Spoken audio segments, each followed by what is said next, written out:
Good morning, everyone, and this is my pleasure to start the class today. And I prefer to give you this video so that it will allow you to study further without Zoom. So you can check this out further if you'd like to do it. So this is the way I usually do when I read a text. I will spend some time summarizing and thinking more deeply and drawing connections across various issues. So I usually do not have too many things in my mind for this reading. For example, I will only highlight four areas. That's the definition and research findings. And then I also learn the concepts and vocabularies. And I also add further my own examples. This, the, the fourth one is a powerful one because I will be very happy to draw connections. And that's the example of critical thinking skills. Now let's start from the definition. So it is apparent that the definition of peer pressure is the influence of others on a variety of things. And I can say that it's related to clothing, cigarette smoking, and games to play. And this is what we happen to encounter on day-to-day basis. We are influenced by others, which is technically termed peer pressure. So what about research findings? And this is what I have. The findings from the research suggest two things. The first one is negative impacts or negative influences of the peer pressure. And it says that it is stated that the negative impacts of peer pressure refer to less attentive to possible risks. And the second one is unable to control impulses. So one of the studies cited in the text is the presence of peers make students or young teenagers to play the game uncontrollably. So they are less and less attentive to possible risks. And what about the positive impacts? Here, um, the peer pressure positively provide a context that will give good choices. For example, in terms of better grades, in terms of choosing volunteer jobs, in terms of sports performance, and also artistic interests. So this is just to recap then, there are two impacts, can be negative and positive, and we will certainly move to the next things. It's related to concept and vocabularies here. So I have two things here related to the concept. Well, it should be concept, it without S, yeah? It should be concept because it is one only single one. So it is called synaptic pruning. So what does synaptic pruning mean? Here we go. Well, synaptic pruning, it is stated that it allows the brain to redirect precious resources towards more active connections. So this is the study from neuroscience. And from uh, another source that I learned before, it is called myelination. So this is an excellent exercise for muscle of the neural path, and it is done through rehearsals or repetitive actions.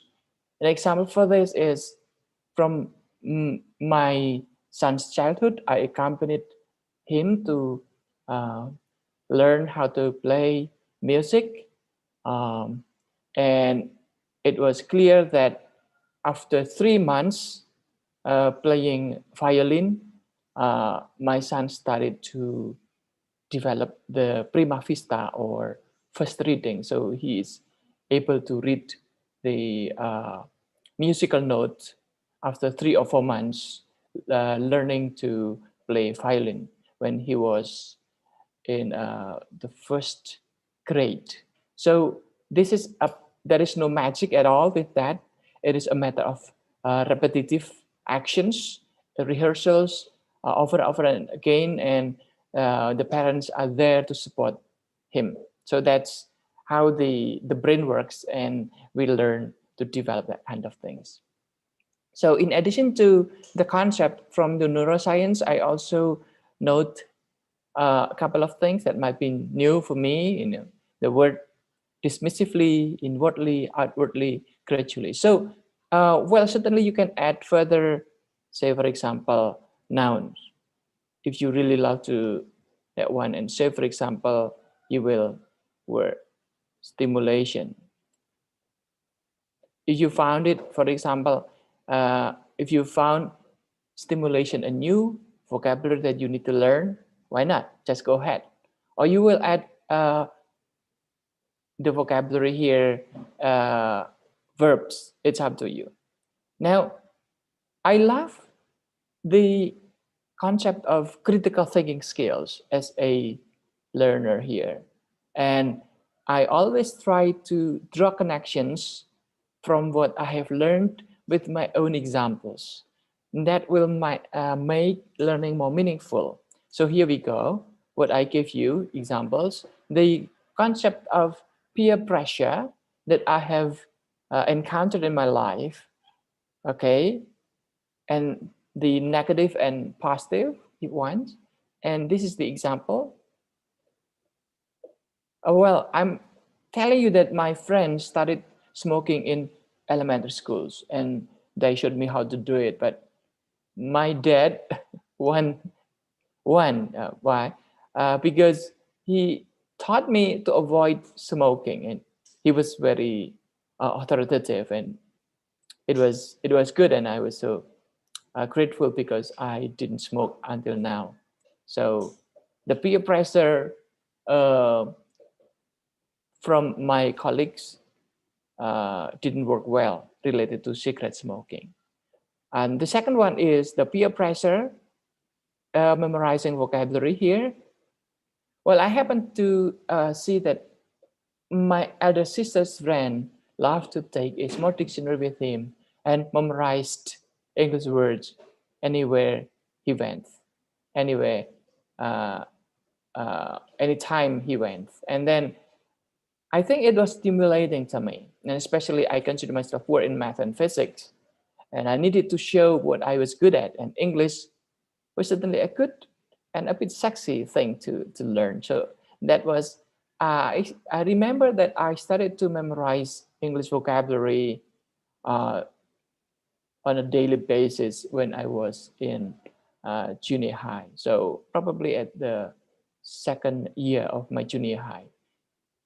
And that was the reason I got nicknamed a walking dictionary. And another one that I would say a kind of peer pressure here is this. In 2011, I returned for after 2 years completing the coursework from Loyola University Chicago, and I plan to finish my dissertation for 2 years in 2011 to 2013. So I ended up finishing in 1 year anyway, 1.5 years. And before I eventually started my dissertation, I interviewed 5 colleagues who completed their doctorates pretty quickly. And I've got a positive kind of message from them that you need to stay away from negative colleagues. Yes, I eventually stayed away from negative colleagues, from other lecturers, especially who complain a lot and who blame others and sometimes feeling incapacitated. So here we go. I finished my study.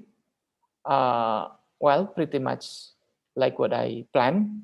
You know, I finished my doctorate for 3.5 years. So that was a good thing, anyway. So that was the way I do with the reading skills. Hopefully this will be a very good way for you to follow, or to stimulate you to think, but basically make sure that you try to make things clear, cut, crystal clear.